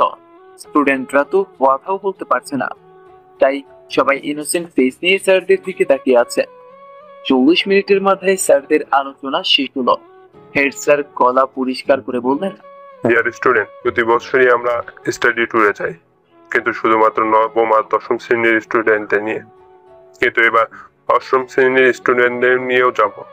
ক্লাস ক্যাবিনেটটা টাকা কালেক্ট করো, আর অবশ্যই শুনে রাখো, কোনো স্টুডেন্ট স্টাডি ট্যুরে আই নো তোমরা কেউ আমাদের মর্যাদা অক্ষুণ্ণ করবে না। Happy and safe journey students. স্যারের কথা শেষ হতেই সবার মনে চাপা আনন্দ কাজ করতে লাগলো। ঠিক হলো, কুমিল্লা যাওয়া হবে। গত 2 বছরে পার্কে গিয়ে স্টুডেন্টদের শরীর অসুস্থ হয়ে পড়েছিল, তাই এবার ঐতিহাসিক স্থানগুলোতেই ঘোরা হবে। পরী খুশি মনে কনফারেন্স শেষ করে ক্লাসে ঢুকলো। ক্লাসে হই হুল্লোড় পড়ে গেল। পরী কখনো স্টাডি ট্যুরে যায়নি। গত বছর যাওয়ার সুযোগ থাকলেও বান্ধবীদের জন্য যাওয়া হয়নি। এই বছর তো যাবেই যাবে। সারাদিন হই হুল্লোড় করতে করতে কেটে গেল। পরী খুশি মনে বাসে ফিরল, কিন্তু বাসে ফিরে আর খুশি থাকতে পারলো না, কারণ পাশের বাসার বান্ধবী যাবে না। কেমন লাগে পরীর বাসা থেকে, তাই পরীকে বারণ করে দিল। তুই চোখ দিয়ে পানি গড়িয়ে পড়ল। পরী নিঃশব্দে কাঁদতে লাগলো। ছোট থেকেই শিক্ষা সফরে যাওয়ার এক বিরাট ইচ্ছে পরীর, কিন্তু যাওয়া হবে না ভাবতেই পরীর চোখ ভরে যাচ্ছে। রাত গভীর হতেই পরীর কান্না বাড়তে লাগলো। রাগে দুঃখে শাওয়ার ছেড়ে বসে রইল। আশ্চর্য, আজ এতক্ষণ ধরেও পানির নিচে বসেও জ্বর ঠান্ডার কিছুই অনুভব করছেন। মেজাজটা আরো বেশি চড়ে যাচ্ছে। পরীর এমন কাণ্ডে বাসার সবাই হতবাক। অবশেষে সবাই মেনে নিল পরী শিক্ষা সফরে যাবে। শিক্ষা সফরে যাওয়ার জন্য ভোর 5টা থেকে রেডি হচ্ছে পরী। একদম সাদাসিধে, নেই কোনো ভারী মেকআপের ছোঁয়া। ঠোঁটে লিপ বাম আর চোখে কাজল। চুলটা সুন্দর করে বেঁধে কাজ দেয়, ইউনিফর্ম আর পায়ে কেটস পরে নানা ভাইয়ের সাথে বের হলো স্কুলের উদ্দেশ্যে। ট্যুর বাস 4টাতে ছাড়বে, তাই 6:30টার মধ্যেই পরী স্কুলে পৌঁছে গেল। কিছু নির্দেশনা নিয়ে বাসে উঠে পড়ল। নানা ভাইকে বিদায় জানিয়ে দিল। বাস চলতে শুরু করলেই সবাই হই হুল্লোড় করতে লাগলো। স্কুল থেকে 4টে বাস ছেড়ে গেল কুমিল্লার ময়নামতির উদ্দেশ্যে। সবার গায়ে গেঞ্জি, গান বাজাতেই সবাই নাচানাচি শুরু করে দিল। পরী হেয়ার সাথে বসেছে, আর তার 2 সিট বাদেই হাফসার সাথে কুশল বিনিময় করে নিল। রূপ ভিন্ন হওয়ার কারণে মেয়েটার সাথে খানিকটা দূরত্ব সৃষ্টি হয়েছে। পরী প্রথম থেকে সবার সাথে তাল দিয়ে হালকা ডান্স করলেও এক করছে না, ভালো লাগছে না। পুরো বাস জুড়েই সবাই ফোনে কথা বলছে, কেউ বিএফের সাথে তো কেউ রিলেটিভের সাথে। পরী মলিন এসে বাসের সিটে হারান দিয়ে দিল। হেয়া পরীর কাছে মাথা রেখে কিছুক্ষণ বসে রইল। হেয়ার সাথে ওর বিএফের ঝগড়া হয়েছে, সেই নিয়েও মেয়েটার মন ভালো নেই। তবুও মেয়েটা নিজেকে ব্যস্ত রাখার চেষ্টা করছে। পরী হেয়ার ফোন নিয়ে হেয়ার বিএফ কে ফোন লাগালো। হেয়া কিছু বললো না। হেয়ার বিএফ ফোন করতেই পরী সালাম দিয়ে বলল, ভাইয়া, এটা কেমন হচ্ছে? আমার বান্ধবী মন খারাপ করে বসে আছে। পরী কিছুক্ষণ ভেবে বলল, ওকে। পরী হেয়ার সাথে জোর করে কথা বলিয়ে দিল। অবশেষে দুজনের মনোমালিন্য শেষ হলো। হেয়া পরীকে জড়িয়ে বলল, love you Janu. Pori hair গান টেনে বলল, ও বেবি। আবারও সবাই হই হুল্লোড় করতে লাগলো। মাঝে বাস থামানো হলো একটা তেলের পাম্পের কাছে। সবাই বাস থেকে বের হয়ে ফ্রেশ হতে গেল। পরী ফ্রেশ হয়ে এসে ঝালমুড়ি কিনে নিয়ে বাসে উঠে বসলো। একটু খেয়ে আর খেতে ইচ্ছে করলো না পরীর। মাঝে নাস্তা দেওয়া হয়েছিল, কিন্তু পরী তাও খেতে পারেনি। গরমে খানিকটা ঘেমেও গিয়েছে। হঠাৎ করেই প্রচুর ইচ্ছে জাগলো নীলের সাথে কথা বলার। কাপা কাপা হাতে ফোন দিল। নীল কল রিসিভ করে ঘুম ঘুম কণ্ঠে বলল, হ্যালো। পরী চোখের পানিটুকু আড়াল করে ভীত সুরে বলল, কেমন আছেন? ভালো আছি, তুমি কেমন আছো? অনেক বেশি ভালো আছি। নীল নিঃশব্দে হেসে বলল, স্টাডি ট্যুরে যাচ্ছ, ভালো থাকারই কথা, খুব এনজয় করো। পরী হালকা হেসে বলল, তা তো করছি। আপনি এখনো ঘুমেন? এই তো এখনই উঠলাম। ডিস্টার্ব করে ফেললাম তো? হাহা, তেমন না। আচ্ছা, ফ্রেশ হয়ে নিন, পরে কল দিব। আচ্ছা, তুমি মানে তোমরা সবাই নাস্তা করেছো? হ্যাঁ, কিন্তু খেতে ভালো লাগছিল না। একটু খারাপ লাগবেই, কিন্তু না খেয়ে থেকো না। আমরাও গিয়েছিলাম, তবে সেটা গাজীপুরে। ভালোই ছিল দিনটা। মন দিয়ে উপভোগ করো। Safe journey. আচ্ছা, রাখছি, পরে কথা হবে। আল্লাহ হাফেজ। আল্লাহ হাফেজ। পুরি ফোনটা রাখতেই চোখ থেকে 2 ফোঁটা পানি গড়িয়ে পড়ল। কেয়া পাশে দাঁড়িয়েছিল। পুরি কেয়াকে দেখে খানিকটা অপ্রস্তুত হয়ে পড়ল। কেয়া দীর্ঘশ্বাস ফেলে পুরীর পাশে বসল। পুরি মনে দিয়ে এসে বলল, সবাই বাসে উঠে পড়েছে? কেয়া মাথা ঝাঁকালো। বাস ময়নামতি চত্বরে পৌঁছতেই সবাই হই হই করতে লাগলো। সবার মাঝে আনন্দ যেন আর পৌঁছে না। পুরি ধীরে ধীরে বাস নেমে পড়ল। বাস যে বিশাল মাঠটা থাকছে, সেখানে আরো ব্যানার লাগানো। 6টা বাস দেখতে পেল ওরা। উঠে আরো 2টো স্কুল এখানে শিক্ষা সফরে এসেছে। সাইটে হালকা মেলার মতো বসেছে। পুরি সহ সবাই একটা করে হ্যাট কিনে নিল। পুরি নীল রঙের উপর সাদা রঙের বর্ডার টানা হ্যাটটা কিনল। মাথায় দিয়ে 2টো ছবিও তুলে নিল। সবাই স্যারদের কমান্ড মতো হাঁটা লাগালো। 5 মিনিটের মতো হাঁটতেই পুরি রাস্তার পাশে নেম কার্ড দেখতে পেল। হাজারো নামের কাঠে নেম ভাস্কর্য দেখতে পেয়ে পুরীর মন খুশিতে আত্মহারা হয়ে গেল। পুরি দৌড়ে গিয়ে একটা নাম খুঁজলো। কিছুক্ষণের মধ্যেই পেয়ে গেল। নাম হাতে নিয়ে পুরি যেন মুক্ত বিহঙ্গের মতো উঠতে লাগলো। নীলের নামের নেম কার্ডটা কিনে নিল পুরি। তারা দিতেই দূরে সবার সাথে তাল মিলালো। সবাই টিকিট হাতে করে শালবন বিহারে ঢুকে পড়লো। শালবন বিহারে ঘুরে পাশে জাত করেও পড়লো। দুপুর হয়ে যাওয়াতেই সবাই লাঞ্চ করার জন্য বের হলো। প্রায় 15 মিনিট হেঁটে পাহাড়ের উপর এক রিসোর্টের কাছে আসলো। এই বিশাল রিসোর্টটি ওদের জন্য বুক করা হয়েছে। এতক্ষণ হাঁটার পর প্রায় 78টা সিঁড়ি পেয়ে ওঠার কথা ভাবতেই পুরীর শরীর কাঁপছে। কোনো মতেই সিঁড়ি পেয়ে উঠে পড়লো। ঘামে শরীর চুপচুপ করছে। সবাই একে একে ফ্রেশ হতে লাগলো। ফ্রেশ হয়ে এসে সবাই খাবার টেবিলে বসে পড়লো। ওরা ভাতের আয়োজন করতে বলেছিল, কারণ অতিরিক্ত তৈলাক্ত খাবার এই গরমে খাওয়াটা কষ্টকর। টেবিলে ভাত, মাংস, রুই মাছ, সবজি, ডাল, মাছের ভর্তা, আচার, সালাদ দেওয়া হলো। তো খাবার খাওয়াটা একজনের পক্ষে সম্ভব নয়। সবাই একটু একটু করে খেল। টেবিলের অর্ধেক খাবারেই তো ছুঁয়েও দেখল। এতে স্যাররা বিরক্ত হলেন, কারণ এত শত খাবারের বিল তো দিতেই হবে, অথচ খাবার খাওয়াই হলো না। খাবারের শেষ পাতে কোক আর কুমিল্লার বিখ্যাত রসমালাই দেওয়া হলো। সবাই খেয়ে খানিকটা রেস্ট নিয়ে নিল। পাহাড়ের উপর রিসোর্ট যেহেতু, তাই আশেপাশে দেখতে বেশ লাগছে। পুরি রিসোর্টটা ঘুরে দেখতে লাগলো। আর রিসোর্টে আবার কোনো অনুষ্ঠানও চলছে। পুরি কিছুক্ষণ নাচ গান উপভোগ করে চলে আসলো। সবাই মেকআপ করতে ব্যস্ত। পুরীর বেশ হাসি পাচ্ছে এতে। টিহিয়াকে নিয়ে ধীর গতিতে চত্বরে আসতে লাগলো। তারপর পুরি নীলকে ফোন দিয়ে কথা বলতে লাগলো। পুরো 25 মিনিট কথা বলতে পুরি ফোন রাখলো। সবাই বৌদ্ধ মন্দিরের দিকে রওনা হলো। বৌদ্ধ মন্দিরের কাছে পৌঁছতেই আইসক্রিম স্টল দেখতে পেয়ে পুরি দৌড়ে আইসক্রিম কিনতে গেল। 2টো আইসক্রিম খেয়ে বৌদ্ধ মন্দির পরিদর্শন করলো। এখানে তেমন কিছুই দেখতে পেল না। সবাই আফসোসের সুরে বলল, শুধু 40 টাকার টিকিটটাই নষ্ট। ময়নামতি থেকে কুমিল্লা বার্ডে পৌঁছানো পুরো সময়টা পুরি নীলের সাথে কথা বলতে বলতে আসলো। মোট কথা দিনের 1/3 পুরি নীলের সাথে ফোন আলাপ করেছে। আজ নীল পুরীর সাথে বেশ আমেজি কথা বলছে।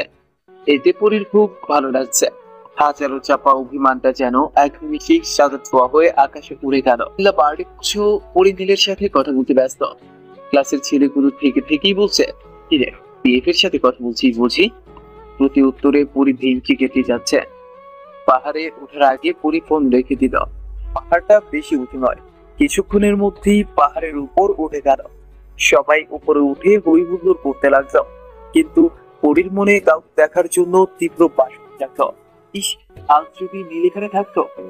মাঝখানের আসর বসলো। পরন্ত বিকেলে সবাই গোল হয়ে আসর জমাতে ব্যস্ত। সবার জোড়াজুড়িতে পুরি গান গাওয়ার জন্য রাজি হলো। নীলের কথা ভাবতে ভাবতে পুরি গানের সুর করলো।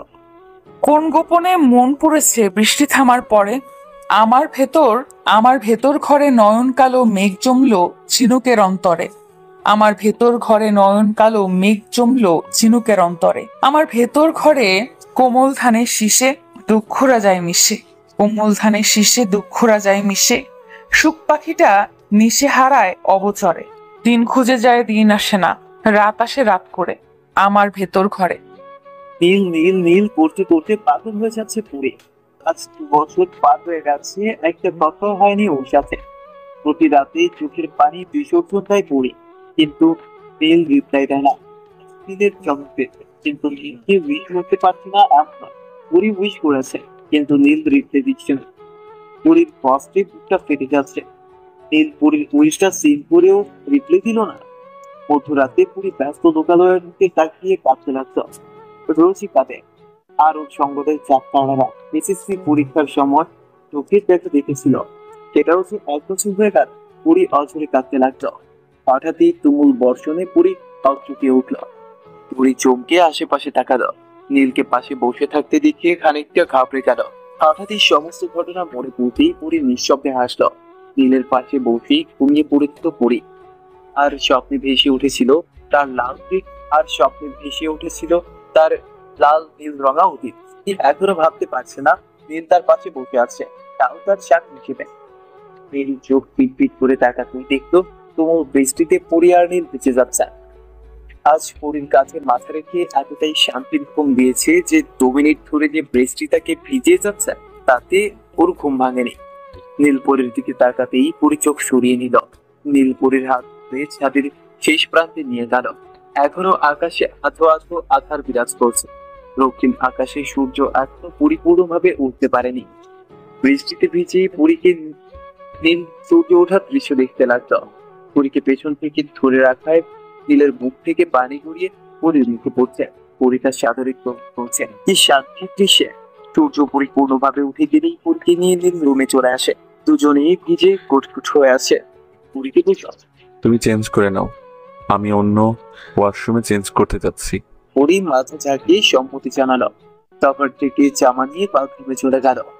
নীল পুরীর যাওয়ার ঠিক কিছুক্ষণ তাকিয়ে মৃদু হেসে অন্য রুমে চলে গেল। আর রান্নাঘরে রান্না করছেন মিসেস রোজিনা, তাকে সাহায্য করছেন বাসার কাজের মেয়েটা। নাম ময়না, বয়স 17 হবে। গায়ের রং খানিক চাপা, কিন্তু মুখের গরম সুন্দর, আর দেখে মনেই হয় না কাজের মেয়ে। ময়নার বাবা মা আর ছোট ভাইটাও এই বাসাতে কাজ করে আজ 2 বছর প্রায়। পদ্মার পাড়ে ছিল ওদের বাড়ি। ভাগ্যের নির্মম পরিহাসে নদী ভাঙনে ঘর ছাড়া হয় ওরা। তারপর থেকেই ওরা এই বাড়িতে কাজ করে, কিন্তু ওদের দেখলে মনে হয় না ওরা কাজের লোক। ময়না 9ম শ্রেণীতে পড়ে, আর ওর ছোট ভাই মানিক 5ম শ্রেণীতে পড়ে। 2 বছর পড়াশোনাতে পিছিয়ে গেছে ওরা। নীলের বাবা হানিফ আহমেদ ওদের আবার স্কুলে ভর্তি করে দেয়। পড়াশোনার পাশাপাশি ছোটের হাতেও কাজে করে দেয় ওরা। মিসেস রোজিনা আটা মাখতে ময়না টেবিল গোছাচ্ছিল। মিসেস রোজিনার ডাকে বলল, মিসেস রোজিনা রুটি বানাতে ব্যস্ত। বাড়িতে মানুষ ভরপুর, 20টারও বেশি রুটি বানাতে হবে তাকে। ভোর 6:30 বেজে গেছে। 8টার মধ্যে নাস্তা সার্ভ করতে হবে। পুরী সিঁড়ি বেয়ে নিচে নামছিল। হানিফ আহমেদকে সোফায় বসে পেপার পড়তে সালাম জানালো। এই বাড়িতে সবাই এত সকালবেলা কোন থেকে ওঠে তা পুরীর জানা ছিল না। হানিফ আহমেদ মৃদু হেসে বললেন। পুরী মাথা ঝাঁকালো। হানিফ আহমেদ পুরীকে ইশারা করে বসতে বললেন। পুরী হানিফ আহমেদের পাশে বসতেই হানিফ আহমেদ পুরীর মাথায় হাত বুলিয়ে বললেন, আমি কিন্তু তোকে নিজের মেয়ে ভেবে নিচ্ছি, তুই আবার শ্বশুর ভাবিস না, নিজের বাবা ভাববি। হানিফ আহমেদের কথাতে পুরীর চোখে কিঞ্চিত পানি চলে আসলো। এই মানুষটাও এত আপদ করে নিয়েছে তাকে।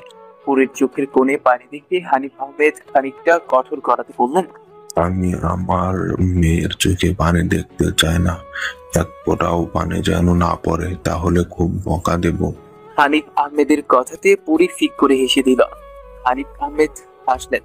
পুরী নিজেকে যথেষ্ট স্বাভাবিক করার চেষ্টা করছেন। সমস্ত ঘটনা তার কাছে আবছা হলেও পুরী জানে নীল সবকিছু যেন বুঝেই করছেন। নীলের প্রতি আঘাত বিশ্বাস পুরী, যদিও গত 3 বছর দেখা হয়নি, আর প্রায় 4 বছর কথা হয়নি। পুরী হাসি থামিয়ে বলল, কি খাবেন আব্বু?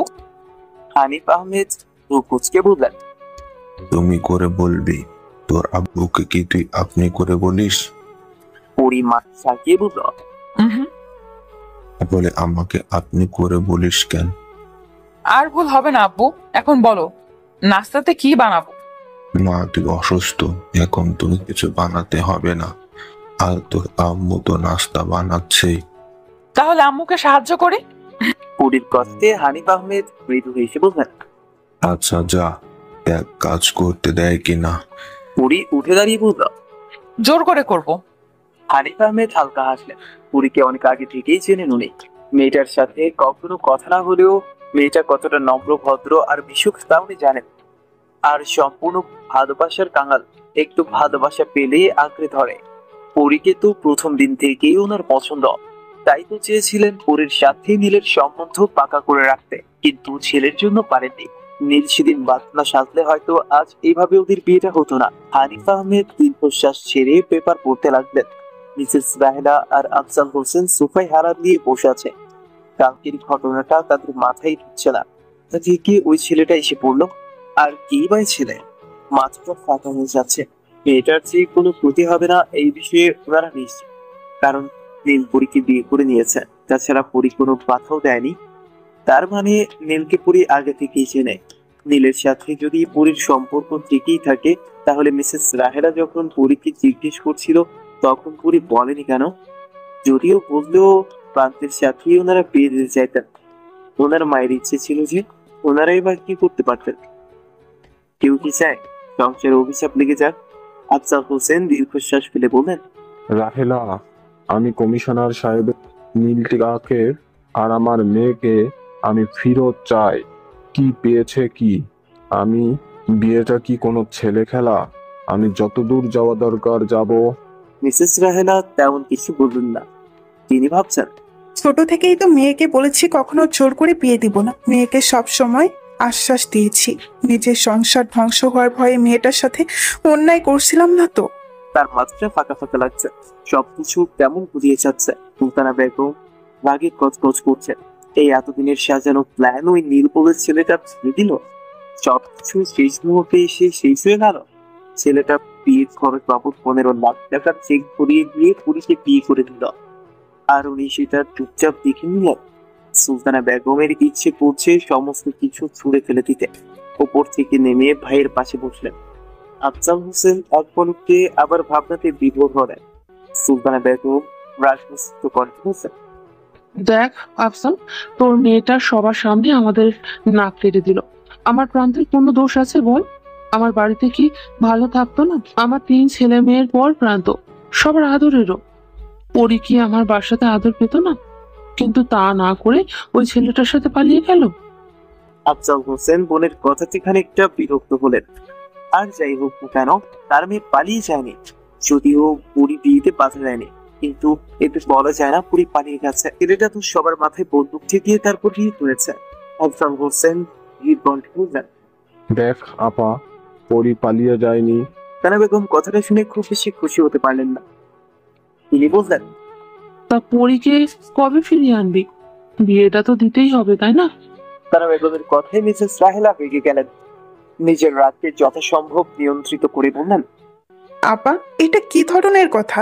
পরীর তো বিয়ে হয়ে গেছে, এখন সামনে কি হবে তাই নিয়েই চিন্তা। তারপর না প্রান্তের সাথে বিয়ে। তাছাড়া পরীর খবরটা তো পেতে হবে। মেয়েটার কি হলো, কেমন আছে, কিছুই তো জানি না আমরা। আর কেই বা ছেলেটা, বাসা কোথায়, পরীর সাথে কিসের সম্পর্ক, সমস্তটা জানতে হবে তো।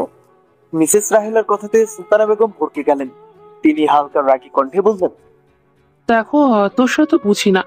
মায়ের ইচ্ছে ছিল তাই এত জোরাজুরি। আমি চাই না সংসারের ক্ষতি হোক। মিসেস রাহেলা চুপ করে রইল।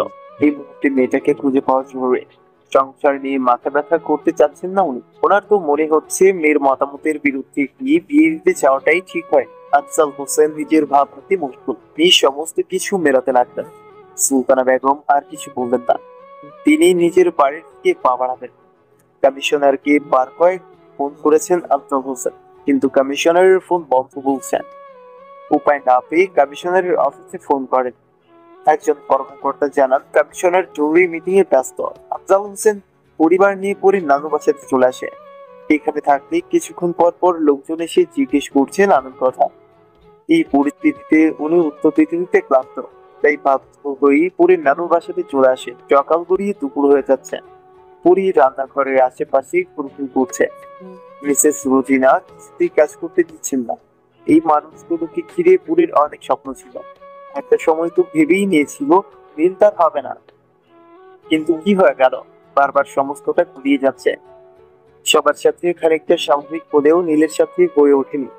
আজকে বিকেলে অনেক গেস্ট আসবেন। পুরী রান্নাঘরে আসতেই মিসেস রোজিনা আর চোখে পুরীকে দেখে নিলেন। তারপর কঠোর স্বরে বললেন। পুরী কাচুমাচু করে উত্তর দিল। আবু, বিকেলে তো গেস্ট আসবে, তাহলে স্ন্যাক্সটা আমাকে বানাতে দিও। মিসেস রোজিনা সোজা সাপটা বার করে দিলেন। পুরী এসে মন খারাপ করে সোফাতে বসে রইল। নীল মাত্রই বাইরে থেকে বাসাতে ঢুকল। সকালে নাস্তা করে বন্ধুদের সাথে দেখা করতে গিয়েছিল। পরীকে সোফার এক কোণে মন খারাপ করে বসে থাকতে দেখিয়ে নীল বুক কুচকাল। ঘেমে একাকার হয়ে গেছে। শার্টের দুটো বোতাম খুলে বসল। পড়ি, মন খারাপ কেন? ওই নীলের কণ্ঠ শুনতে পেয়ে নিজেকে সামনে নিয়ে দাঁড়ালো। মাথা নিচু করে বলল। না, তেমন কিছু না। নীল সন্দিহান চোখে তাকিয়ে রইল। মিসেস রোজিনা টেবিল গোছাতে গোছাতে বললেন। কেন? মিসেস রাহেলা পুরীর কাছে এসে মাথায় হাত বুলিয়ে বললেন। পুরী অপরাধীর মতো চেয়ে বলল। কিন্তু আম্মু। মিসেস রোজিনা শুনতে নারাজ। তিনি বারণ করে রান্নাঘরের দিকে পা বাড়ালেন। পুরী চুপচাপ দাঁড়িয়ে। নীল কিছুক্ষণ পুরীর দিকে চেয়ে থেকে মৃদু হাসলো। তারপর বলল। পড়ি, আমি আম্মুকে বলছি, তুমি মন খারাপ করো না। পুরী এক পলক নীলের দিকে চেয়ে চোখ ফিরিয়ে নিল। নীল রান্নাঘরে যেতেই পুরী মলিন হাসলো। সবকিছু কেমন স্বপ্নের মতো মনে হচ্ছে। আচ্ছা, স্বপ্ন ভেঙে গেলেই কি সব মিথ্যে হয়ে যাবে? হঠাৎ করে পুরীর বাবা মায়ের কথা মনে পড়ে গেল। ইস, আপু আম্মু খুব রেগে আছে না? কিন্তু পরি তো বান্তুকে বিয়ে করতে চায়নি, তাহলে ও কেন জোর করে বিয়ে দিতে চায়? পরির চোখ থেকে এক ফোঁটা পানি গড়িয়ে পড়লো। আম্মু আব্বুকে খুব ভালোবাসেও, কখনো চাইনি ওদের কষ্ট থেকে। এই মুহূর্তে উচিত অনুচিত কিছুই বুঝতে পারছে না। নিজেকে সবার সাথে মানিয়ে নেওয়াটাই উত্তম।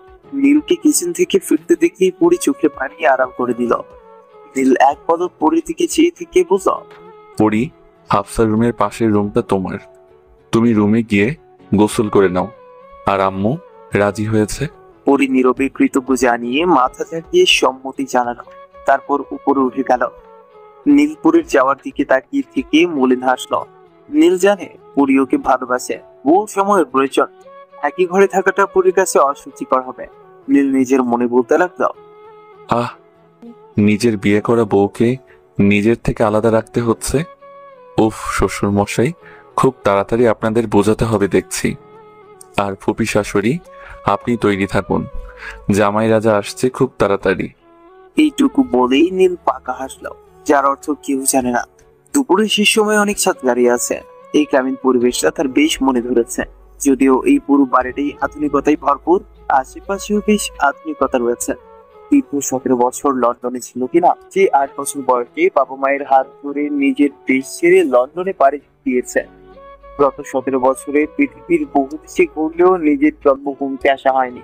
বাবা মা ভালোবেসে বিয়ে করেছিল বলে দাদা তাদের মেনে নেয়নি, তেজ্যপুত্র করেছিল। অনেকের বাবা মা আলাদা করেই সংসার করে। তারপর অনেক হয়। অনেকের যখন 8 বছর তখন ওর দাদা মারা যায়। অনেকের বাবা মা যখন দেখতে যায় তখন ওর কাকারা পাশ থেকে বের হয়ে যেতে বলে। অনেকের বাবার আগে অভিমানে তখনই বউ বাচ্চা নিয়ে বেরিয়ে আসেন। কিছুদিনের মাঝেই লন্ডন যাওয়ার সুযোগ পেয়ে যায়। সেই থেকেই ওদের লন্ডনে পথ চলা। অনেক ছাদের এক কোণে গিয়ে একটা সিগারেট ধরলো। সিগারেটে চোখ টান দিচ্ছিল, আর তখনই এক জোড়া চোখ অনেকের দিকে তাকিয়ে। অনেকটা কাছে হওয়াতে সিগারেটের ধোয়াতে কাজতে লাগলো। তার উপস্থিতি টেরতে অনেক সিগারেট ফেলে দিল। পেছনে ফিরে তাকাতেই হাফসাকে দেখতে পেল। হাফসাকে দেখে সৌজন্যমূলক হাসি দিল। আপনি স্মোকিং করেন? হাফসার কথাতে অনেক ভেবাচে গেছিল। কেন স্মোকিং করতে পারে না সে? 5 ফিট 10 ইঞ্চি লম্বা, উজ্জ্বল ফর্সা গায়ের রং, লন্ডনের স্মার্ট ছেলে, যে বড় বড় কনফারেন্স মিটিং চুরি মেরে করে না। সে হাফসার সামান্য কথার উত্তর খুঁজে পাচ্ছে না। হাফসা মুচকে দাঁড়িয়ে আছে। কিছুক্ষণ কথা মিলিয়ে অনেক বলল। কেন, আপনাদের দেশে কেউ বুঝি স্মোকিং করে না? অনেকের কথাতে হাফসা থ হয়ে গেল। হাফসা চোখ ছোট ছোট করে তাকিয়ে বলল। আপনাদের দেশ বলতে? অনেক মৃদু হেসে বলল। আমি লন্ডনের সিটিজেন প্রাপ্ত, 8 বছর বয়স থেকে লন্ডনে আছি। হাফসা কিছুক্ষণ ভেবে বলল। তাহলে ভাইয়া যে বললো আপনি ওর ফ্রেন্ড? আমি আর নীল মাস্টার্সে একসাথে শেষ করেছি। তার মানে আপনি ভাইয়ার বিজনেসের শেয়ার হোল্ডার? বেশি নয়, 25% আগে জানলে 50% নিয়ে নিতাম। হাফসা অনেকের শেষ কথাটা বুঝতে পারলো না। হাফসা কৌতূহলী হয়ে বলল, মানে? মানে হলো নীল গত 3 বছরে যে সাফল্য পেয়েছে তা আমার বাবা 17 বছর ধরেও পায়নি। অবশ্য নীল অনেক বেশি পরিশ্রম, আর লাস্ট ইয়ারের রেজাল্টে তো আমরা সবাই হতবাক, যেহেতু নীল বিডিতে ভালো স্টুডেন্ট ছিল না, সেখানে লন্ডনের মতো দেশে এমন অবিশ্বাস্য রেজাল্ট। হাফসা মুগ্ধ হয়ে সব কথা শুনছিল। ভাইয়ের নামে প্রশংসা নেহাতি মন্দ নয়। হাফসা মৃদু হেসে বলল, আচ্ছা, সবই বুঝলাম, এখন নিচে চলুন। অনেক পকেট হাত দিয়ে বলল, এখন কেন, একটু পরে যাই। হাফসা ফোনে টাইম দেখার পূর্বেই নীল এসে আসে। নীল অনেকের সাথে হাত মিলিয়ে বলল, অনেক সব ঠিকঠাক তো? কোনো সমস্যা হচ্ছে কি? অনেক মৃদু হেসে বলল। No bro, all is well. Neel হালকা হেসে বলল, ওকে, কাল থেকে তোকে নিয়ে সব জায়গাতে যাব। সকালে ঘুমিয়েছিলি তাই ডাক দেইনি, এখন নিচে চল। তারপর সবাই ছাদ থেকে নিচে চলে আসলো। বিকেল 5টা, বাড়ি ভর্তি মেহমানদের ছড়াছড়ি। সবার উদ্দেশ্যে নতুন বউকে দেখা।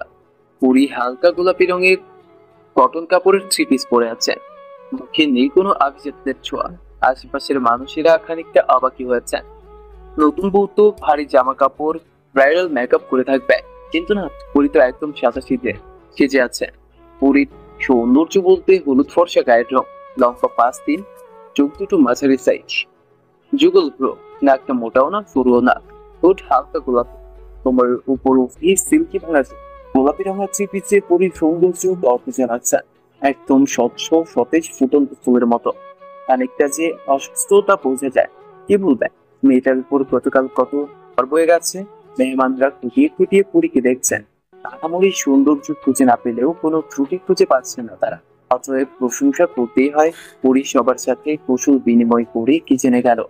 1 ঘন্টা ধরে পুরী আর হাফসা স্ন্যাক্স বানিয়েছে। মেহমান আসাতে পুরীকে ডেকে নিয়ে যান মিসেস রোজিনা। পুরী কিচেনে হন্তদন্ত হয়ে ঢুকলো। হাফসা একা হাতে সামলাচ্ছিল। পুরীকে দেখতে স্বস্তির নিঃশ্বাস ফেলল। হাতে ফ্রাই প্যানে টিকিয়া ভাজতে লাগলো। সমস্ত কিছুই প্রায় শেষ।